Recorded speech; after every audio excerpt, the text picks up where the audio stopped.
नमस्कार दोस्तों, neurotherapy training course में मैं अनूप कुमार प्रजापति आप सभी का हार्दिक स्वागत करता हूं। न्यूरोथेरेपी ट्रेनिंग कोर्स में जो आज के विषय लेकर के आया हूं वो है इरिटेबल बाउल सिंड्रोम। हाँ दोस्तों, जिसे हम लोग IBS के नाम से जानते हैं और आप लोगों ने ये नाम सुने ही होंगे। ये बहुत ही एक प्रकार से डिफिकल्टी होते हैं एब्डोमेन या इंटेस्टाइन से रिलेटेड, जिसमें व्यक्ति को, रोगी को बार बार या तो मोशन होता है या कब्जी हो जाता है, और ये कब्जी या मोशन या दस्त के रूप में होता है तब पेट में बहुत मरोड़ मारता है। ठीक है, तो ये जो सामान्य रूप से ये कई सारे पेशेंट को हो सकते हैं, कई सारे व्यक्ति को हो सकते हैं, मगर इनके कई सारे लक्षण भी होते हैं, इनके कारण भी कई अलग अलग हो सकते हैं, मगर इनके कारण अज्ञात है। फिर भी आइए जानेंगे कि ये इरिटेबल बाउल सिंड्रोम यानी IBS क्या होता है, इनके बारे में एक सामान्य जानकारी, और साथ में देखेंगे कि इनके लिए अलग अलग कारणों के आधार पर न्यूरोथेरेपी उपचार क्या क्या है। तो इस टॉपिक को आइए आगे बढ़ाते हैं। आज का टॉपिक है इरिटेबल बाउल सिंड्रोम। दोस्तों, ये इरिटेबल बाउल सिंड्रोम यानी IBS क्या होता है, तो इनको जानने के पहले देखेंगे कि आज के जो टॉपिक है इनके अंतर्गत क्या क्या विषय वस्तु है, क्या क्या कंटेंट्स है, जिनके बारे में आज हम चर्चा करेंगे, जो मुख्य रूप से IBS यानी इरिटेबल बाउल सिंड्रोम से रिलेटेड है। तो आइए आज के विषय वस्तु या कंटेंट्स को देख लेते हैं। दोस्तों, आज के विषय वस्तु या टॉपिक के बारे में आइए एक नज़र डाल लेते हैं। दोस्तों, आज देखेंगे कि IBS क्या है, इनके अलावा देखेंगे कि IBS के कितने प्रकार होते हैं, इनके अलावा देखेंगे कि IBS के क्या क्या कारण होते हैं, साथ में देखेंगे कि IBS के क्या क्या लक्षण होते हैं, इनके अलावा देखेंगे कि IBS के बढ़ने से क्या क्या दुष्प्रभाव या नुकसान होते हैं रोगी को, और देखेंगे कि IBS के लिए क्या हम लोग आहार प्रक्रिया अपना सकते हैं, क्या खाना है क्या नहीं खाना है, इसके ऊपर एक नज़र डालेंगे। साथ में देखेंगे कि IBS के परीक्षण या टेस्ट क्या क्या होते हैं, क्या क्या एग्जामिनेशन किए जा सकते हैं, क्या क्या मेडिकल रिपोर्ट में ऑब्जर्वेशन देखा जा सकता है, और साथ में देखेंगे कि IBS को कैसे ठीक किया जा सकता है न्यूरोथेरेपी उपचार के द्वारा। ठीक है, तो आइए आज के टॉपिक को आगे बढ़ाते हैं, और आज का जो टॉपिक है वो है IBS। ठीक है, इरिटेबल बाउल सिंड्रोम। तो आइए आज के टॉपिक को, विषय वस्तु को क्रम से आगे बढ़ाते हैं, जिसमें देखेंगे कि सबसे पहला टॉपिक है IBS क्या है।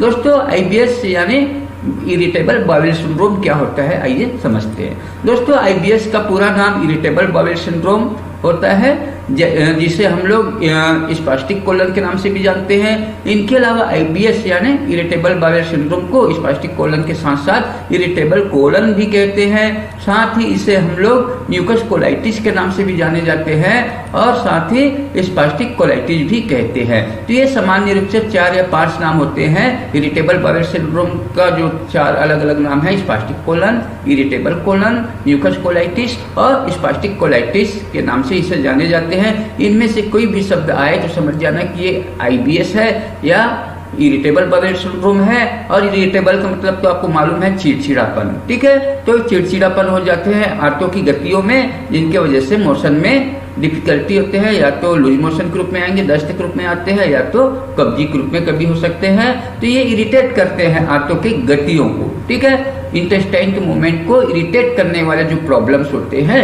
उसे ही हम लोग इरिटेबल बाउल सिंड्रोम के नाम से जानते हैं, जिनके अलग अलग 4 नाम हैं, जैसे कि आपको बताया गया था, spastic colon, irritable colon, mucus colitis और स्पास्टिक कोलाइटिस के नाम से जाने जाते हैं। दोस्तों, IBS पेट की परेशानी या दर्द तथा इंटेस्टाइन यानी आंतों की गतिविधियों से संबंधित समस्याओं का एक ग्रुप होता है, एक मिश्रण होता है, जिसमें रोगी को कई अलग अलग प्रकार के मोशन या संडास होते हैं। ठीक है, जब व्यक्ति को ये IBS होता है तो इनके इंटेस्टाइन या स्टमक में या एब्डोमेन में प्रॉब्लम्स आते हैं, जिनमें रोगी को मोशन में तकलीफ होते हैं, या तो मोशन कब्जे के रूप में होते हैं या मोशन दस्त के रूप में होते हैं। और ये दस्त या कब्जी जो होते हैं ना, वो एक प्रकार से मरोड़ के साथ होता है, स्पाजम के साथ होता है। ठीक है, इरिटेट करता है मोशन करने के स्थिति के समय इंटेस्टाइन या एब्डोमेन को। ठीक है दोस्तों, इसलिए इस प्रॉब्लम को इरिटेबल बाउल सिंड्रोम के नाम से जाना जाता है। दोस्तों, ये संडास या मोशन जो होते हैं ना IBS के प्रॉब्लम में, तो IBS के प्रॉब्लम में संडास या मोशन जो होता है या तो पतला हो सकता है, या एकदम से कठोर हो सकता है, या मोशन नरम हो सकता है, या जो मोशन होता है एकदम पानी जैसा लिक्विड अवस्था में हो सकते हैं। जो दिन में सामान्य से ज़्यादा या कम बार दर्द या मरोड़ के साथ दस्त या कब्ज हो सकते हैं। और दोस्तों, अगर किसी को भी अगर आईबीएस या इरिटेबल बाउल सिंड्रोम होते हैं तो ऐसे व्यक्ति में जो मोशन होता है, जो संडास होता है, या तो एकदम पतला रहेगा, या तो एकदम सॉलिड या कठोर के रूप में रहते हैं, कब्जी के रूप में रहता है, या एकदम नरम रहता है, या तो एकदम पानी के रूप में हो सकते हैं, जो दिन में कई बार हो सकते हैं। कभी कभी एक बार होगा, कभी कभी 5 से 10 बार भी हो सकते हैं। और जब भी मोशन करेंगे तब तब पेट में, इंटेस्टाइन में दर्द के साथ साथ मरोड़ होना चालू हो जाते हैं मोशन के साथ साथ। दोस्तों, आईबीएस यानी आंतों के कई लक्षणों का एक समूह है जो आमतौर पर एक साथ होता है। ये जीवन के लिए खतरनाक नहीं होते, एक सामान्य लक्षण के रूप में होते हैं। जिंदगी के लिए ये ज़्यादा जोखिम या खतरनाक नहीं होते हैं। दोस्तों, आईबीएस का हर व्यक्ति में एक जैसा लक्षण नहीं होता। ये समय यानी अवधि तथा प्रॉब्लम की गंभीरता के आधार पर अलग अलग हो सकते हैं। कोई किसी भी व्यक्ति में कुछ अलग लक्षण हो सकते हैं, किसी में दूसरे लक्षण हो सकते हैं, किसी में और किसी प्रकार का लक्षण हो सकते हैं। आईबीएस में हर एक व्यक्ति को एक जैसा लक्षण नहीं होता। अगर एक व्यक्ति को बार बार मोशन हो रहा है तो किसी भी एक व्यक्ति को कब्ज भी हो सकता है और किसी भी व्यक्ति को मोशन भी नहीं हो रहा है। तो ऐसे कंडीशन हो सकते हैं। किसी भी रोगी को पतला एकदम पानी के जैसा मोशन जा रहा है तो किसी को सेमी सॉलिड या दस्त के रूप में या कब्जी के रूप में हो सकता है। तो ये अलग अलग व्यक्ति में अलग अलग प्रकार के मोशन हो सकते हैं। दोस्तों, आईबीएस के लक्षण कुछ दिन से लेकर कई महीनों या कई वर्षों तक हो सकते हैं। अगर किसी भी रोगी में ये समस्या आया है तो ये कुछ महीनों से लेकर के या कुछ दिन से लेकर के कुछ सालों तक ये आईबीएस के प्रॉब्लम या समस्याएं हो सकते हैं। दोस्तों, आईबीएस कुछ मामलों में आंतों यानी इंटेस्टाइन को नुकसान पहुंचा सकता है, जो कोई सामान्य बात नहीं है। इसके वजह से व्यक्ति का जीवन जीने का तरीका भी एकदम से बदल जाते हैं, क्योंकि जब किसी भी व्यक्ति को ये आईबीएस होता है तो उनका पूरा ध्यान, पूरा मानसिकता पूरा पेट के साइड रहता है। और पेट की तकलीफ की वजह से वो व्यक्ति दिन भर सोचता रहता है, चिंता में चले जाते हैं और ज़्यादा दिन तक ये प्रॉब्लम रहता है तो व्यक्ति डिप्रेशन में भी चले जाते हैं। उनके जो समय पे काम करने की स्थिति है वो मोशन के स्थिति की वजह से आईबीएस के कारण टाइम बे टाइम होने लग जाते हैं। इसलिए इनके जीवन शैली एकदम बदल जाते हैं, काम करने का तरीका बदल जाते हैं, काम समय बेसमय हो सकते हैं, क्योंकि जब काम करते हैं तो पता नहीं उनको कब मोशन आ जाए, कब उनको कमोड के लिए दौड़ना पड़ जाए। तो ये स्थिति आईबीएस के व्यक्तियों को, रोगियों को होते हैं कि काम करते करते उनको अचानक ही पेट में मरोड़ मारना, पेट में दर्द एक साथ मोशन होना चालू हो जाते हैं। तो ऐसे तकलीफें जिनको होते हैं तो उनके काम करने की जो समय सीमा है वो गड़बड़ हो जाते हैं। दोस्तों, आईबीएस से ग्रसित या व्यक्ति, जिन लोगों को आईबीएस है, ऐसे व्यक्ति या ऐसे रोगी को अपने दैनिक कार्यों को करने में कठिनाई या असमर्थ महसूस करते हैं। वो व्यक्ति ठीक से कोई भी काम को नहीं कर पाते और जब भी काम करने की कोशिश करते हैं तो उनको पेट में मरोड़ के साथ साथ मोशन होना चालू हो जाता है। कुछ व्यक्ति अपने घर, ऑफिस या किसी भी कार्यों या गतिविधियों के लिए अपने समय में बदलाव भी करते हैं। आईबीएस की वजह से गैस्ट्रोइंटेस्टाइनल कैंसर या आंतों की कोई गंभीर बीमारी नहीं होते, लेकिन ये अपने जीवन पर महत्वपूर्ण प्रभाव डाल सकते हैं जीवन पर, जो लंबे समय तक चल सकता है। हाँ दोस्तों, अगर किसी भी व्यक्ति को अगर आईबीएस हुआ है, इरिटेबल बाउल सिंड्रोम हुआ है, तो ऐसे व्यक्ति के गैस्ट्रोइंटेस्टाइनल कैंसर होने की संभावना है, ये नहीं कह सकते, ठीक है, क्योंकि इनका कोई संबंध नहीं है किसी भी पेट की बीमारी के साथ। ये अपने आप में होने वाले एक अलग प्रकार के ये समस्याएं होते हैं जिनमें पेट की कोई दूसरी बीमारी से इनका कोई ताल्लुक नहीं है, कोई कैंसर से रिलेटेड नहीं है, कोई फाइब्राइड या कोई सिस्ट होने की कोई ऐसे संभावना नहीं होते, और पेट से संबंधित या आंतों से संबंधित कोई गंभीर बीमारी भी नहीं होती है। ये एक अलग प्रकार के प्रॉब्लम्स होते हैं जो इंटेस्टाइन को इरिटेट करते हैं, उसके वजह से मोशन में तकलीफ जाते हैं, इसलिए इनको इरिटेबल बाउल सिंड्रोम के नाम से जानते हैं। और अगर किसी को आईबीएस हो गया तो ये हमारे दैनिक जीवन पर ज़्यादा महत्वपूर्ण प्रभाव डाल सकते हैं, और ये प्रभाव क्या सकता है कि हमारे जीवन जीने की शैलियों को एकदम बदल देते हैं, और जो काफ़ी लंबे समय तक ये प्रॉब्लम चल सकता है, कुछ महीने से, कुछ दिनों से, कुछ सालों तक ये प्रॉब्लम किसी भी व्यक्ति में हो सकते हैं।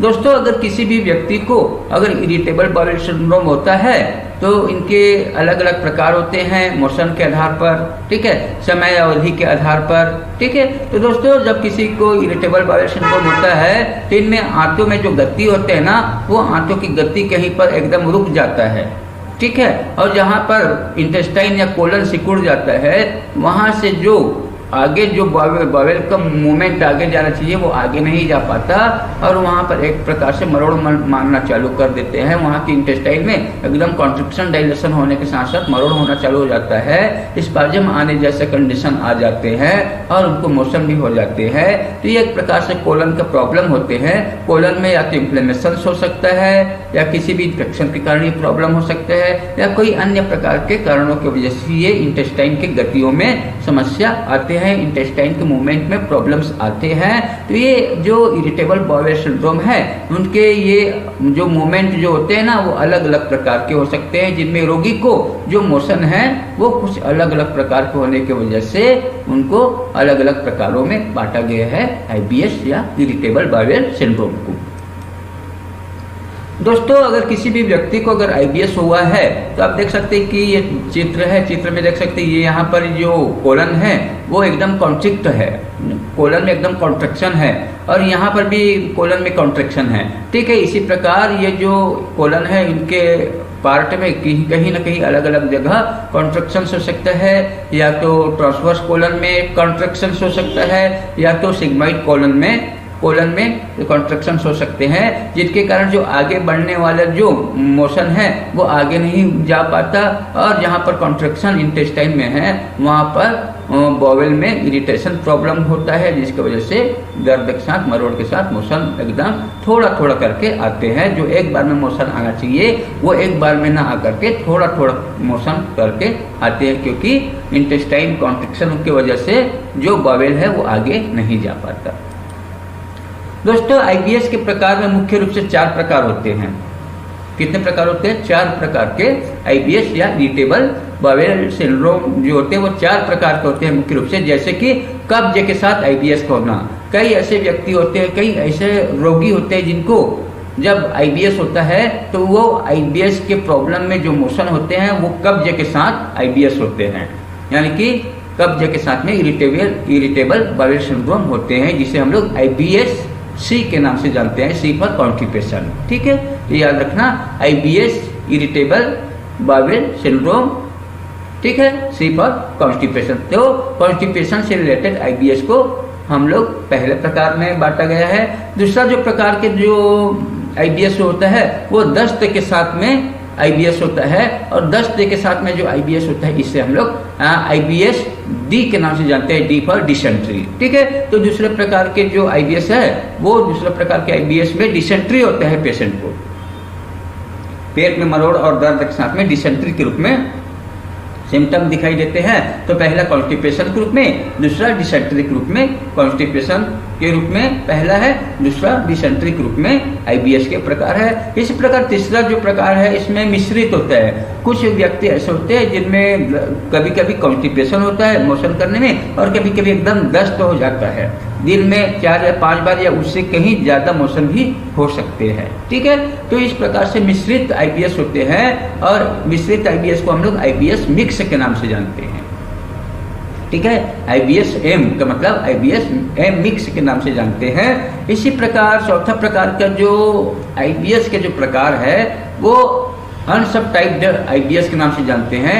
इनका कोई अनिश्चित उप प्रकार होते हैं जिसे हम लोग आईबीएस यू के नाम से जानते हैं, ठीक है। तो ये 4 प्रकार के आईबीएस होते हैं जिनको अलग अलग लक्षण के आधार पर रखा गया है। तो आइए समझते हैं इन चारों प्रकार के जो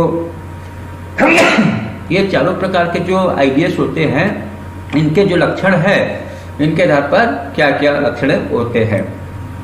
दोस्तों सबसे पहला जो आईबीएस के जो प्रकार है इनमें कब्ज के साथ आईबीएस होता है जिसे हम लोग आईबीएस सी के नाम से जानते हैं। इनका क्या क्या सिम्टम्स हो सकते हैं आइए देखते हैं। दोस्तों इस प्रकार के आईबीएस में रोगी को संडास करते समय या मोशन करते समय या मल त्याग करने में कठिनाई होती है, जो कम से कम एक असामान्य मल त्याग वाले दिनों में अगर कोई व्यक्ति एक दिन में जो सामान्य रूप से जो मोशन करते हैं उस कंडीशन में उनको एबनॉर्मल मोशन होगा, ठीक है। और एबनॉर्मल मोशन का मतलब होगा कि इनको एकदम सीवियर कब्ज होगा, या तो दिन में 1 या 2 बार मोशन होगा, एकदम सॉलिड मोशन के साथ होगा, ठीक है। जिनमें एक सामान्य दिनों में जब मोशन एबनॉर्मल होते हैं तो कम से कम एक असामान्य मल त्याग वाले दिनों में 25% कम समय में कठोर या ढेलेदार मल के रूप में उस पेशेंट को मोशन होता है, जिसे हम लोग IBS-C के अंतर्गत रखा गया है, ठीक है। अगर किसी भी रोगी को कॉन्स्टिपेशन होता है तो ये कॉन्स्टिपेशन जो सामान्य समय में जो कॉन्स्टिपेशन होता है रोगियों को, उससे कम समय में 25% कम समय में उस व्यक्ति को कॉन्स्टिपेशन के साथ मोशन होता है। साथ ही 25% से कम समय में मोशन जो होता है या ढीला या पानी जैसा मल आ सकता है। तो ये बहुत कम समय अंतराल में, यानी कि 25% कम समय अंतराल में एक ही व्यक्ति को थोड़ी देर में कब्जी होगा, कॉन्स्टिपेशन होगा, और थोड़ी देर में पानी जैसा मोशन भी हो सकता है। तो इस प्रकार के जो प्रकार है उनको कब्ज के साथ IBS या IBS-C के रूप में रखा गया है। इस कंडीशन में रोगी को बहुत ही सीवियर एब्डोमिनल पेन के साथ स्पाजम आता है पेट में, और स्पाजम के साथ साथ कभी कब्जी कभी पानी जैसा मोशन होता है। दूसरा प्रकार का जो IBS है वो है दस्त के साथ IBS, जिसे हम लोग IBS-D के नाम से जानते हैं, D फॉर डिसेंट्री।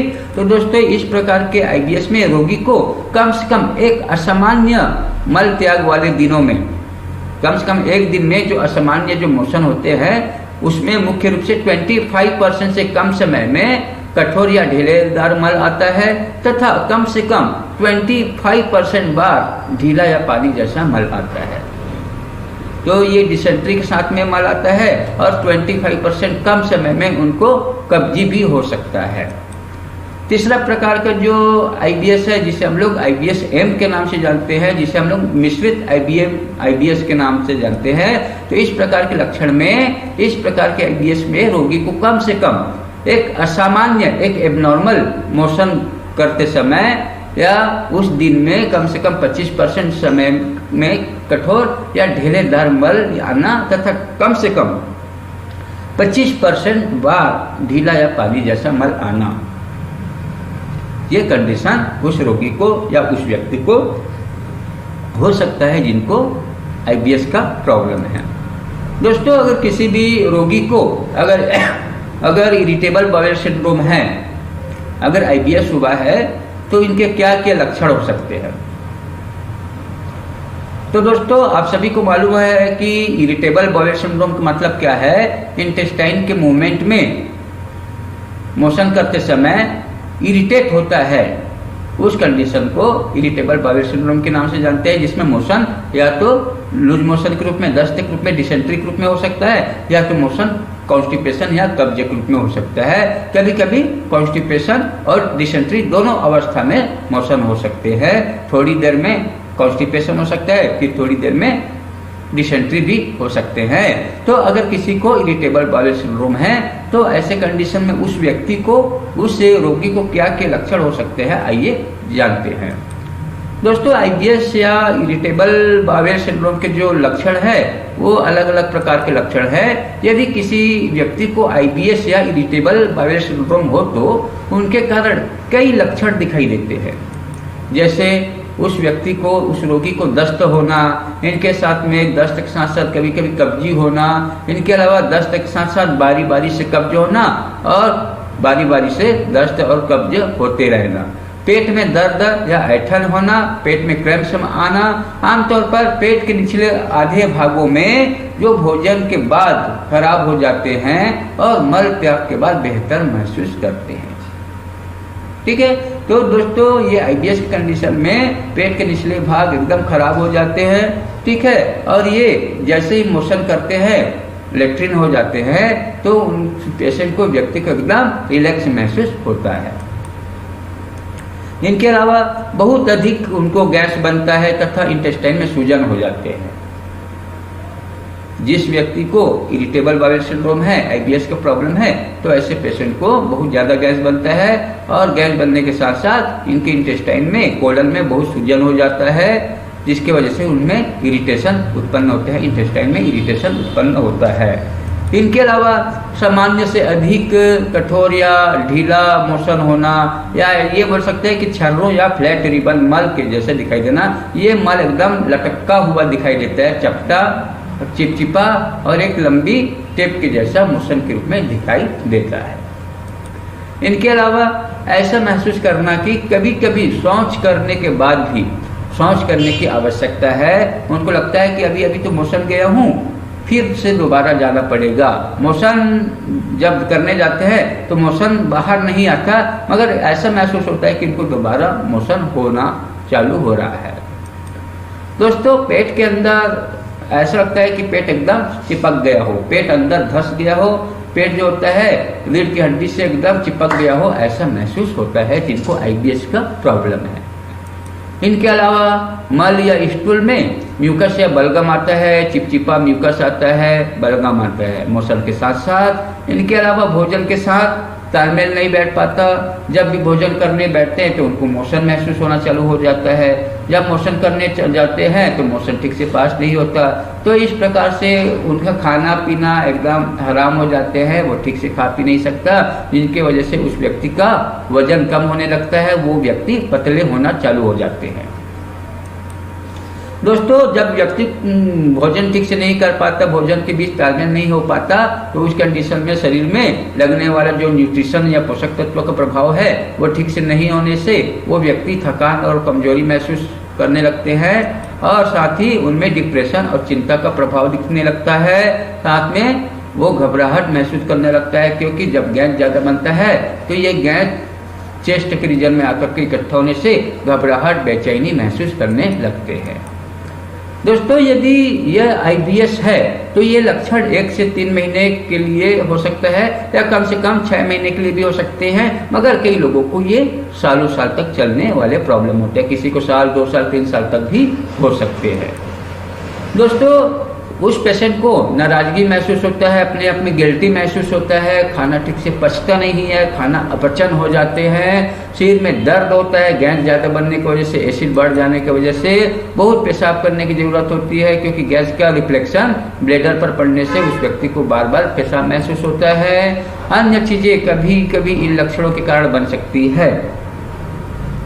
ये क्या क्या लक्षण है जो आईबीएस की वजह से हो सकते हैं? आईबीएस वाली महिलाओं में मेंसेस के दौरान अधिक लक्षण उत्पन्न हो सकते हैं। इनके अलावा कुछ लोगों में पेशाब संबंधित लक्षण या यौन समस्याएं भी हो सकती है। तनाव लक्षणों को बद से बदतर बना सकते हैं। तो ये सब समस्या आईबीएस की वजह से हो सकते हैं। दोस्तों, यदि किसी भी व्यक्ति को आईबीएस है तो आईबीएस वाले लोगों के लिए कब्ज और दस्त दोनों के एपिसोड होना असामान्य नहीं है या एबनॉर्मल नहीं है। मल त्याग करने के बाद सूजन और गैस दोनों लक्षण आमतौर पर दूर भी हो जाते हैं। ठीक है, तो व्यक्ति को अगर मोशन अगर ठीक से हो जाता है तो उस कंडीशन में उस व्यक्ति को बहुत ही आराम या रिलैक्स महसूस होता है। आईबीएस के लक्षण हमेशा स्थायी नहीं होते हैं, वे हल कर सकते हैं केवल वापस आने के लिए। हालांकि कुछ लोगों में ज़्यादातर लक्षण होते हैं। आईबीएस के लक्षणों के बारे में और जाने और क्या जानकारी चाहिए तो आइए देखते हैं आईबीएस के बारे में। महिलाओं में आईबीएस के क्या क्या लक्षण होते हैं इनके बारे में आइए जानते हैं। दोस्तों, महिलाओं में मासिक धर्म के साथ कई सारे प्रॉब्लम आते हैं। तो महिलाओं में मासिक धर्म के समय में आसपास के लक्षण हो सकते हैं, इस दौरान में अधिक लक्षण हो सकते हैं, मेंसेस इरेगुलर हो सकते हैं, मेंसेस करने में दर्द ज़्यादा हो सकते हैं। इनके अलावा दोस्तों, रजोनिवृत्ति महिलाओं में अभी भी मासिक धर्म वाली महिलाओं की तुलना में कम लक्षण होते हैं। कुछ महिलाओं ने ये भी बताया है कि गर्भावस्था के दौरान कुछ लक्षण बढ़ जाते हैं आईबीएस की कंडीशन में। महिलाओं में आईबीएस के लक्षणों की प्रकृति के बारे में और जाने और समझे। दोस्तों, अगर ये प्रॉब्लम आईबीएस के लक्षण अगर पुरुषों में हैं तो इनके क्या क्या लक्षण हो सकते हैं? दोस्तों, पुरुषों में आईबीएस के लक्षण महिलाओं के लक्षण के समान ही होता है। हालांकि बहुत कम पुरुष अपने लक्षणों की रिपोर्ट करते हैं और इलाज की तलाश करते हैं। आईबीएस के लक्षण पुरुषों को कैसे प्रभावित कर सकते हैं, इनके बारे में कई सारी जानकारियां आपको अभी आगे पता चलेगा। दोस्तों, आईबीएस होने की स्थिति में चाहे महिला हो या पुरुष, यदि स्थिति गंभीर हो तो उस स्थिति में रोगी को कई संकेत के रूप में लक्षण दिखाई देते हैं। और ये क्या क्या लक्षण हो सकते हैं, जैसे कि मलाशय यानी रिक्टम में ब्लीडिंग होना चालू हो सकते हैं, पेट दर्द हो सकते हैं, जो रात में पेट दर्द बढ़ जाता है और रात में ही ये ज़्यादातर प्रॉब्लम होता है।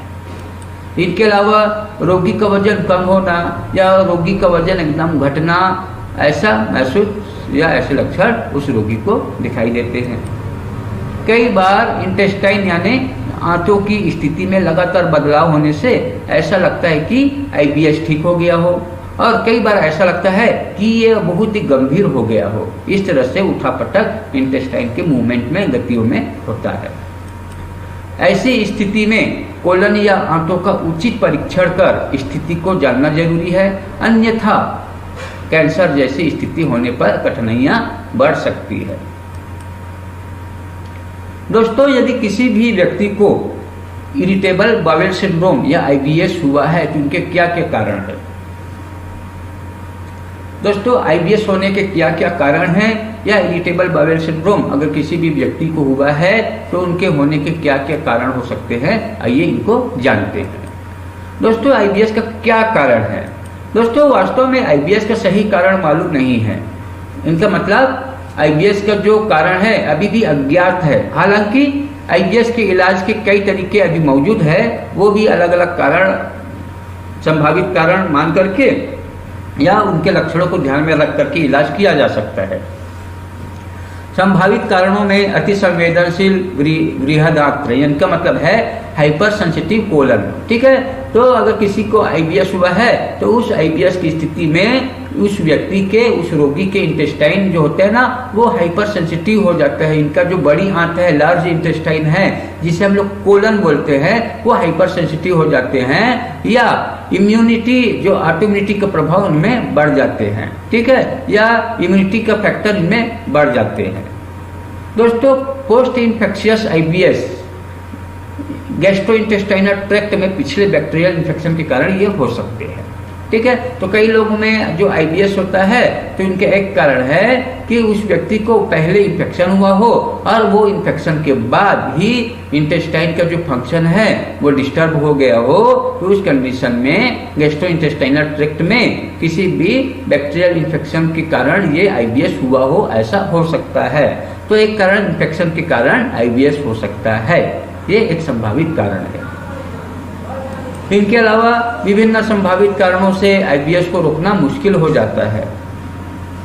आईबीएस को ठीक करना तो दूर की बात, उनको रोकना मुश्किल हो जाता है। आईबीएस में शामिल जितना भी भौतिक प्रक्रियाएं हैं वो भी अलग अलग हो सकते हैं।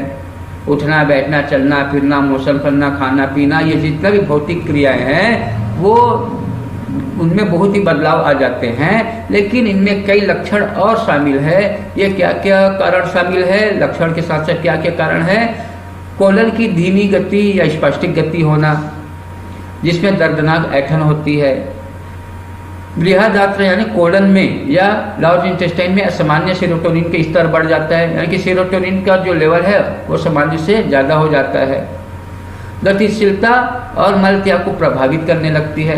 इंटेस्टाइन का जो मूवमेंट है और मोशन करने का जो कंडीशन है वो प्रभावित होने लग जाती है उस इंटेस्टाइन में इन्फेक्शन के कारण या हाइपर सेंसिटिव कोलन होने की स्थिति में, या सेरोटोनिन के स्तर के बढ़ जाने की वजह से ये सब प्रॉब्लम इंटेस्टाइन का मूवमेंट में पड़ता है। दोस्तों, हल्के सीलियर रोग जो आंतों को नुकसान पहुंचाते हैं, जिसमें आईबीएस के लक्षण होते हैं। तो दोस्तों, सीलियाक रोग का मतलब होता है जो इंटेस्टाइन से रिलेटेड जो प्रॉब्लम है, इन सबको एक साथ सीलियाक रोग के नाम से जानते हैं, जिनके वजह से आईबीएस होने के लक्षण उत्पन्न हो सकते हैं। दोस्तों, अगर किसी भी व्यक्ति को इरिटेबल बावेल सिंड्रोम अगर हुआ है या आईबीएस हुआ है तो इनके क्या क्या जटिलताएं या क्या क्या नुकसान हो सकते हैं, क्या क्या कठिनाइयां हो सकते हैं, क्या क्या मुश्किल हो सकते हैं, तकलीफें हो सकते हैं। तो आइए समझते हैं कि आईबीएस यानी इरिटेबल बाउल सिंड्रोम के होने वाले जटिलताएं या नुकसान क्या किया है, एक नज़र डालते हैं। दोस्तों, अगर किसी भी रोगी को या किसी भी व्यक्ति को इरिटेबल बाउल सिंड्रोम या आईबीएस हुए हैं तो इनके वजह से उस रोगी या व्यक्ति में कई सारी जटिलताएं या नुकसान हो सकते हैं, जो कुछ इस प्रकार से है। आईबीएस के मुख्य लक्षणों में कब्ज तथा दस्त मौजूद है, जिसके कारण रोगी को पाइल्स यानी बवासीर के रूप में गंभीर परिणाम हो सकते हैं। अगर किसी भी व्यक्ति को अगर आईबीएस का प्रॉब्लम है तो उस आईबीएस की वजह से रोगी में कभी दस्त होना, कभी कब्जी होना, तो ऐसे कंडीशन निरंतर चलता रहा तो रोगी को पाइल्स होने की संभावना बढ़ जाती है, पाइल्स होने के गंभीर परिणाम हो सकते हैं। इसके अलावा खान पान में ज़्यादा परहेज करने की वजह से शरीर को मिलने वाले कई महत्वपूर्ण न्यूट्रिशंस या पोषक तत्वों, विटामिन, मिनरल्स आदि की कमी होने की वजह से उस व्यक्ति में कुपोषण हो सकता है, माल न्यूट्रिशंस हो सकते हैं, जिसके कारण शरीर के कई क्रियाओं संरचनात्मक तथा विकासात्मक रूप से प्रभाव पड़ेगा। रोगी का वजन एकदम से कम हो सकते हैं, जिसके वजह से वो व्यक्ति दुर्बल या कमजोर हो सकते हैं। रोगी अपनी जिंदगी अपने स्वरूप जीने में कठिनाई आएगी, जिससे जीवन में निराशा तथा डिप्रेशन होने की संभावना बढ़ जाती है। दोस्तों, यदि किसी भी रोगी को अगर इरिटेबल बाउल सिंड्रोम या आईबीएस हुआ है तो उनसे कैसे बचा जा सकता है, कैसे बचाव करने के उपाय अपना सकते हैं। तो इरिटेबल बाउल सिंड्रोम से बचने के क्या क्या उपाय है या क्या बचाव है, आइए एक नज़र इनके ऊपर डालते हैं। आईबीएस से बचने के उपाय या आईबीएस से बचाव या उपाय। दोस्तों, यदि किसी भी व्यक्ति या रोगी को आईबीएस की शिकायत है तो इनके वजह से कई समस्याएं जैसे पेट दर्द होना, पेट में मरोड़ होना, दस्त या कब्ज के रूप में उनको गंभीर समस्याएं होना, इसके अलावा इन सब स्थिति के कारण रोगी को तनाव तथा डिप्रेशन के साथ मनोवैज्ञानिक दबाव भी होते हैं, जिसे ठीक करना या आईबीएस से बचने के उपाय करना बहुत जरूरी है। यदि रोगी को मनोवैज्ञानिक दबाव या तनाव या डिप्रेशन हो तो इनके लिए रोगी को ध्यान, प्राणायाम तथा सकारात्मक ऊर्जा वाले कार्य करते रहने से मस्तिष्क में उठने वाले हलचल में आराम मिलेगा। तो जो किसी भी रोगी को अगर आईबीएस है तो ऐसे व्यक्ति में ध्यान, प्राणायाम करने से शरीर में पॉजिटिव एनर्जी दौड़ने के साथ साथ उनके मनोवैज्ञानिक दबाव भी दूर होगा। उनमें डिप्रेशन का जो लक्षण है वो भी कुछ हद तक ठीक होने लगेंगे। दोस्तों, सांस लेते या छोड़ते समय गहराई पूर्वक सांस ले, जिससे शरीर को पर्याप्त मात्रा में ऑक्सीजन मिलने से शरीर की कोशिकाओं में चयापचय क्रिया बेहतर होंगे, जिससे मसल्स और नर्व में रिलैक्सेशन होगा। अपने समस्याओं के साथ होने वाले तकलीफ को डाइवर्ट करने के लिए कई अन्य गतिविधियों में मन लगाए, जैसे व्यक्ति को, रोगी को संगीत सुनना, पढ़ना, बैठे बैठे गेम खेलना, भजन कीर्तन करना, गुनगुने पानी में लेटे रहना आदि ऐसे कई सारे गतिविधियां हैं जिनमें भाग लेकर के जो होने वाले इरिटेशन रूपी जो मोशन है उनको डाइवर्ट किया जा सकता है। मस्तिष्क में ध्यान केंद्रित करने वाले साधन का उपयोग करते रहे। इनके अलावा खान पान में बदलाव करना, जिसमें तली हुई मसालेदार खाना खाने से बचे।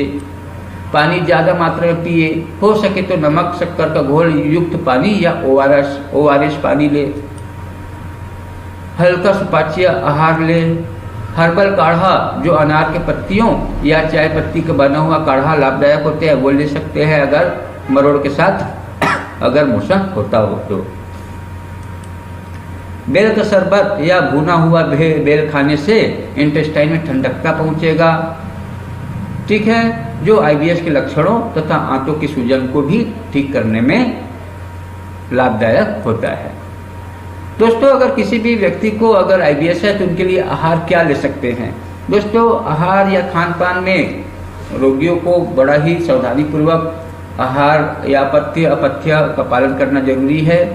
आईबीएस के पेशेंट को ऐसे कई सारी चीज़ें जो परहेज करने लायक होते हैं, अन्यथा अगर परहेज नहीं करेंगे तो उनके शरीर में तकलीफें और बढ़ सकते हैं।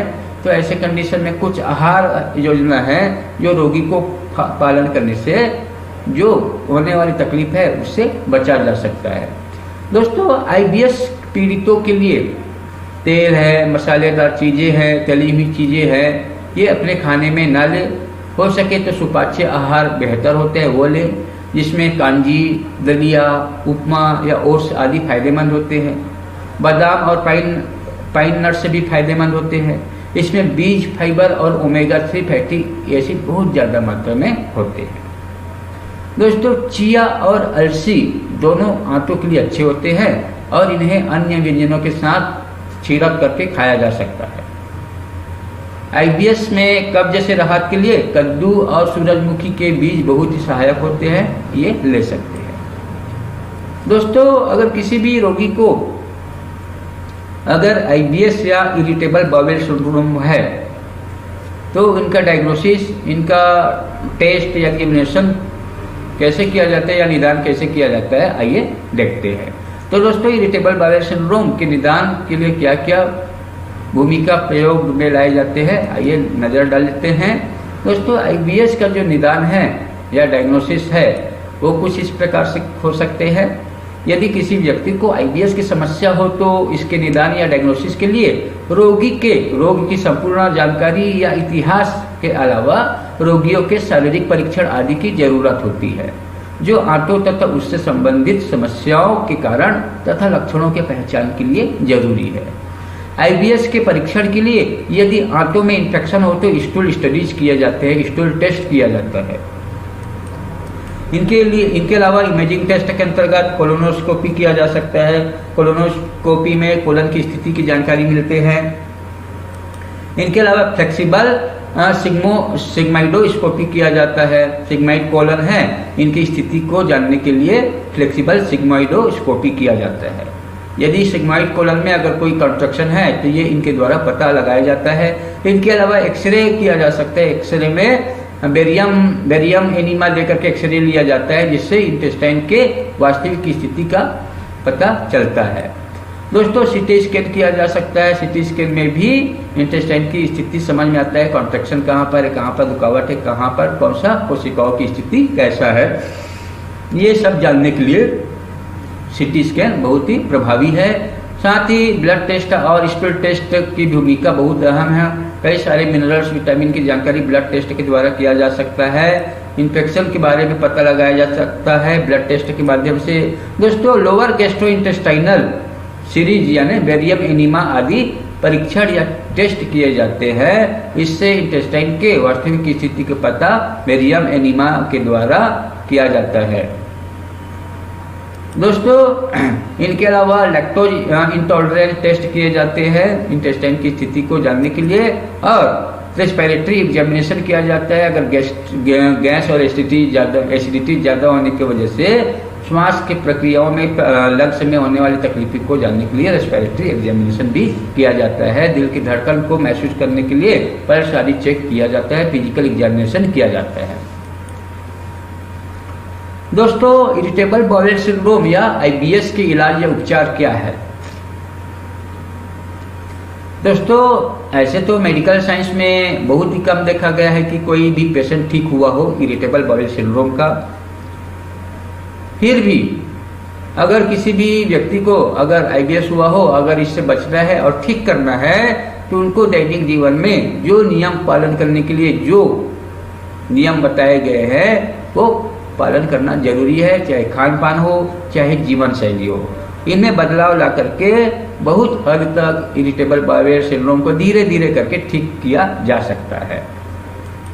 दोस्तों आईबीएस का जो इलाज है या उपचार है या ट्रीटमेंट है कुछ अलग अलग प्रकार के हो सकते हैं। फिर भी आईबीएस के कारण मालूम नहीं है, अज्ञात होने के कारण इसका इलाज विभिन्न लक्षणों के आधार पर किया जाता है ताकि रोगी जितना हो सके सामान्य जीवन जी सके।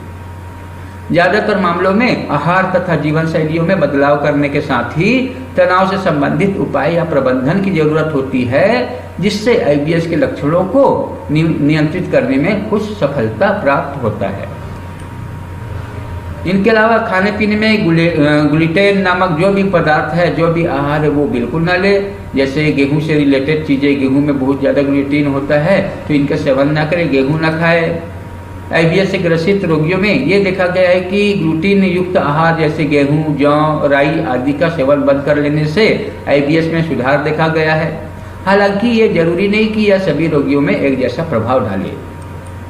कुछ लोगों को मीठी पदार्थ खाने से बचना चाहिए, इससे पेट में तकलीफें बढ़ते हैं। आईबीएस के लक्षणों को बढ़ाने वाले कोई भी चीज़ों को खाने पीने से बचे, उचित व्यायाम या कसरत करें, ज़्यादा मात्रा में पानी पिए और अच्छे से नींद लें। यदि समस्याएं मध्यम या गंभीर हो गया हो तो उस स्थिति में रोगी को डॉक्टर या चिकित्सक से संपर्क कर उचित सलाह ले, जो लक्षणों को ध्यान में रखते हुए कुछ उपचार करे। दोस्तों, आहार में बदलाव करके आईबीएस को ठीक किया जा सकता है। यदि रोगी को आईबीएस हो तो उस स्थिति में आहार में बदलाव करने से लक्षणों में सुधार देखा जा सकता है। रोगी को कोई ऐसा चीज खाने से बचे जिससे पेट में गैस होने की संभावनाएं ज्यादा हो, इससे पेट फूला हुआ महसूस होगा। ऐसे स्थिति में रोगी को कार्बन युक्त खाद्य पदार्थ तथा पेय पदार्थों का सेवन न करें। इनके अलावा पत्ता गोभी, फूल गोभी, ब्रोकली, कच्चे फलों का सेवन न करें। इनके अलावा दोस्तों, आईबीएस के इलाज में कुछ औषधियाँ, चाहे आयुर्वेदिक हो, चाहे हर्बल उत्पाद हो, चाहे प्राकृतिक चिकित्सा हो, चाहे आधुनिक चिकित्सा पद्धति हो, इन सब के द्वारा आईबीएस के इलाज में मुख्य रूप से आंतों की स्थिति के लिए ही उपचार किए जाते हैं, जो कुछ हद तक प्रभावी भी होते हैं। यदि रोगी को कब्ज हो तो फाइबर युक्त आहार के साथ इसबगोल या अन्य औषधियां लेने से फायदा होते हैं। कोलन यानी बड़ी आंत में एलर्जी के साथ मरोड़ हो तो सूजन यानी इन्फ्लेमेशन होने के कारण हो सकते हैं। ऐसी स्थिति में सूजन कम करने वाले उपचार करें। यदि रोगी को अवसाद या डिप्रेशन हो तो इसे ठीक करने के लिए सीरोटोनिन आदि का उपचार करें, जिससे नींद भी ठीक आएगी। इनके अलावा यदि आंतों में इन्फेक्शन हो तो एंटीबायोटिक के रूप में औषधियाँ ले सकते हैं रोगी को। इनके अलावा शरीर में इम्यूनिटी को बढ़ाने वाले जो फैक्टर है वो ले, तो शरीर के इम्यूनिटी को बढ़ाने वाली कोशिकाओं को सक्रिय या एक्टिव रखने के लिए भी उपाय करें। दोस्तों, अगर किसी को आईबीएस हुआ है तो इनके लिए न्यूरोथेरेपी उपचार क्या है, न्यूरोथेरेपी ट्रीटमेंट क्या है, इनके ऊपर आइए एक नज़र डालते हैं। तो दोस्तों, ऐसे तो आईबीएस का कारण मालूम नहीं है, वास्तविक कारण मालूम नहीं है, फिर भी कुछ संभावित कारणों को ध्यान में रख करके और साथ में जो आईबीएस के लक्षण हैं उनको ध्यान में रख करके उपचार किए जाते हैं। तो आइए देखते हैं कि न्यूरोथेरेपी में आईबीएस या इरिटेबल बावेल सिंड्रोम का उपचार क्या है। वैसे तो आईबीएस होने के वास्तविक कारण अज्ञात है दोस्तों, फिर भी कुछ संभावित कारणों तथा लक्षणों के आधार पर उपचार या इलाज किए जा सकते हैं। इनके अलावा न्यूरोथेरेपी के डायग्नोस्टिक पॉइंट को चेक करने पर जिस पॉइंट में दर्द हो उस दर्द या चुभन को ठीक करने से भी समस्याओं में आराम मिलता है। तो कभी भी आप लोग आईबीएस के पेशेंट को ट्रीटमेंट देने वाले हो तो इसके पहले आप न्यूरोथेरेपी के डायग्नोस्टिक पॉइंट चेक करिए और जिन जिन पॉइंट में दर्द है उस पॉइंट के दर्द को ठीक करने वाले ट्रीटमेंट देना, फिर बाद में संभावित कारणों या लक्षणों के आधार पर ट्रीटमेंट देना। ठीक है दोस्तों, आईबीएस के कुछ संभावित कारण को ठीक करने के लिए उपचार किए जाते हैं, जैसे कि ट्रीटमेंट नंबर 1, यदि रोगी को बैक्टीरियल इन्फेक्शन के कारण अगर आईबीएस हुआ हो तो इन्फेक्शन के साथ साथ इन्फ्लेमेशन हो जाते हैं रोगी के इंटेस्टाइन में, जिससे मोशन अधिक होने लगेगा। और यदि मोशन अगर ज़्यादा होने लगेंगे तो उस कंडीशन में उनको क्या ट्रीटमेंट देना, 2 पेन × 6 ट्रीटमेंट देना, 1 मिनट के गैप में 5 pain, 1 spleen, 1 gall, 1 mucus, 1 liver treatment देना। ये नॉर्मल ट्रीटमेंट है। ठीक है, ये नॉर्मल ट्रीटमेंट ये दे सकते हैं। इनके अलावा 1 मिनट के गैप में इन्फ्लेमेशन ट्रीटमेंट देना, जिसमें 30 मेडुला 6 ADR देना, जो दवाइयों के दुष्प्रभाव को और साथ में इंटेस्टाइन में इन्फ्लेमेशन हुआ है तो इन दोनों को ठीक करेगा। इनके अलावा 1 मिनट के गैप में 6 ADR 6 फीट देना, 6 ADR इंटेस्टाइन में जो इन्फ्लेमेशन है उनको ठीक करेगा और 6 फीट है इंटेस्टाइन के मोटिलिटी को कम करेगा, इंटेस्टाइन की गति को कम कर देगा, जिससे उनको बार बार जो मोशन होता है वो मोशन कम हो जाएगा। यानी कि मोशन को रोकने के लिए 6 फीट दिया गया है, ऑटोनॉमिक नर्वस सिस्टम को एक्टिव करने के लिए। इनके अलावा 1 मिनट के गैप में 1 mucus 0, 1 liver 0, 10 round arrow for chest only. ये उल्टा किडनी क्लियरेंस है। अगर किसी भी रोगी को अगर मोशन बार बार जा रहा है, अगर रोगी को डिसेंट्री या लूज मोशन हो रहा है आईबीएस की स्थिति में, तो ये उल्टा किडनी क्लियरेंस देना, और ये पूरे फार्मूला देंगे तो और ज़्यादा बेटर है। तो इससे जो बार बार दस्त होता है वो ठीक होंगे। ठीक है दोस्तों, और इनके साथ में जो फिजिकल पॉइंट है वो जरूर देना। इनके अलावा ट्रीटमेंट नंबर 2 आईबीएस के लिए ट्रीटमेंट नंबर 2, और ये कौन सी स्थिति में देना है आइए समझते हैं दोस्तों। इन्फेक्शन और इन्फ्लेमेशन अगर हो, दोस्तों एक ट्रीटमेंट तो आपको बता दिया है, ट्रीटमेंट जिसमें रोगी को बार बार मोशन होता है तो इनके लिए ट्रीटमेंट बताया है। अगर इंटेस्टाइन में अगर इन्फेक्शन और इन्फ्लेमेशन दोनों हो तो इसे ठीक करने के लिए ये फार्मूला देना। तो ये क्या हो सकता है, सबसे पहले न्यू सीरनेस गॉल इंटू 3 ट्रीटमेंट देना, 1 मिनट गैप में हाफ ओनली 20 सेकंड 3 ट्रीटमेंट देना, फिर 1 मिनट गैप में half only 13 second into 3 treatment देना, फिर 1 मिनट गैप में half only 6 second into 3 treatment देना, फिर 1 मिनट गैप में 15 मेडुला इंटू 3 ट्रीटमेंट देना, और लास्ट में 5 pain 1 spleen 1 gall 1 mucus 1 liver intestine में एनर्जी प्रवाह करने के लिए। ठीक है, तो इस प्रकार ये फार्मूला देने से इंटेस्टाइन में जो इन्फेक्शन और इन्फ्लेमेशन के साथ साथ पेट भी सेट होगा। और हो सके तो इस फार्मूला के लास्ट में आपको जो लगता है फिजिकल पॉइंट वो दे सकते हैं। ठीक है, अगर मोशन ज़्यादा हो रहा है तो उसको आप लास्ट में ट्रायंगल भी दे सकते हो, कोई तकलीफ नहीं है। बॉटम अप फिट दे सकते हो, क्योंकि इन्फेक्शन और इन्फ्लेमेशन की स्थिति में काफ मसल्स में भी दर्द आ जाते हैं, तो उसे ठीक करने के लिए बॉटम अप फिट दे सकते हो दोस्तों। इनके अलावा साइटिका सेटिंग भी दे सकते हैं फिजिकल पॉइंट के रूप में। इनके अलावा दोस्तों अगर किसी भी रोगी को, व्यक्ति को, अगर किसी को आईबीएस है तो ऐसे कंडीशन में ट्रीटमेंट नंबर 3 देना। और ट्रीटमेंट नंबर 3 कौन सा है, कौन सी स्थिति में देना है ये देख लेते हैं दोस्तों। यदि रोगी को, व्यक्ति को अगर आईबीएस हुआ है और उस कंडीशन में उनमें बैल की कमी से आंतों में सूजन हुआ हो, और सीने में जलन हो रहा हो, सीने में खट्टी डकार आ रहा हो, पेट में मरोड़ के साथ साथ उनके शरीर में सीरोटोनिन हार्मोन की कमी के कारण अगर मोशन बार बार आ रहा हो, तो उस कंडीशन में उस रोगी को पहले 3 ONS प्लस एब्डोमेन सेटिंग देना, साथ में फोल्डेड लेग देना। ठीक है, फिर 1 मिनट के गैप में 1 पॉइंट गॉल देना इंटू 6 ट्रीटमेंट देना, फिर 1 मिनट के गैप में 60 टॉपिकल गॉल इंटू 3 ट्रीटमेंट देना, फिर 1 मिनट के गैप में CNS गॉल इंटू 3 ट्रीटमेंट देना, और 1 मिनट के गैप में 8 मेडुलस 4 गैसाई देना, मिडिल पॉइंट में देना 4 गैसाई। ठीक है, तो इस प्रकार ये सीरोटोनिन के काम करेंगे। और लास्ट में ट्रीटमेंट नंबर 4 देखेंगे, और ये कौन सी स्थिति में देना है दोस्तों। यदि नाभि सरक गया हो या एल्कली बढ़ने के कारण बॉडी के राइट साइड दर्द हो, तो इसे ठीक करने के लिए आप ये ट्रीटमेंट देना, जिसमें 6 ONS plus abdomen setting plus folded leg है। फिर 1 मिनट के गैप में गॉल देना, 1 gall 1 liver 1 right ovary 2 right chest only 10 ADR देना, ये राइट साइड ट्रीटमेंट है।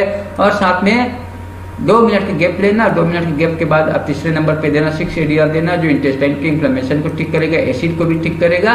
और लास्ट में 8 मेडुला 4 गैसाई मिडिल में देना। इस प्रकार से ये फार्मूला नाभि सरकने की स्थिति को ठीक करने के साथ साथ जो एल्कली बढ़ा हुआ है एल्कली को भी कम करेगा, इंटेस्टाइन के इन्फ्लेमेशन को भी ठीक करेगा, और सीरोटोनिन की कमी है उनको भी ठीक करेगा। तो इस प्रकार आप अलग अलग कंडीशन में आईबीएस के मरीजों को, रोगी को कारण के आधार पर ट्रीटमेंट दे सकते हो, कारण और लक्षणों के आधार पर ट्रीटमेंट दे सकते हो। और भी फार्मूला बनेगा, ठीक है, मगर यहाँ पर मैं सभी प्रकार के फार्मूला रेडीमेड बनाकर दूँ वो संभव नहीं है। कुछ कंडीशन ऐसा होता है कि अलग अलग रोगी में अलग अलग कारण है, तो उस कारण को अगर आप समझ लेते हैं तो उस कारण को ठीक करने वाले आप फार्मूला को सीक्वेंस में जमाइए, जैसे कि आपको बताया गया है न्यूरोथेरेपी के सिद्धांत के अनुसार प्राथमिकता के आधार पर ट्रीटमेंट को क्रम से कैसे जमाना है ये आपको बताया गया है। तो उस सिस्टम को, उस सिद्धांत को फॉलो करना है, ठीक है। तो आप एक नहीं 1000 फार्मूला बना सकते हो, ठीक है दोस्तों। तो ये ट्रीटमेंट नंबर 4, 1 से लेकर 4 अलग अलग कंडीशन के आधार पर आईबीएस के लिए बताए गए हैं। तो आपको ये आज का टॉपिक कैसा लगा आप जरूर बताइए।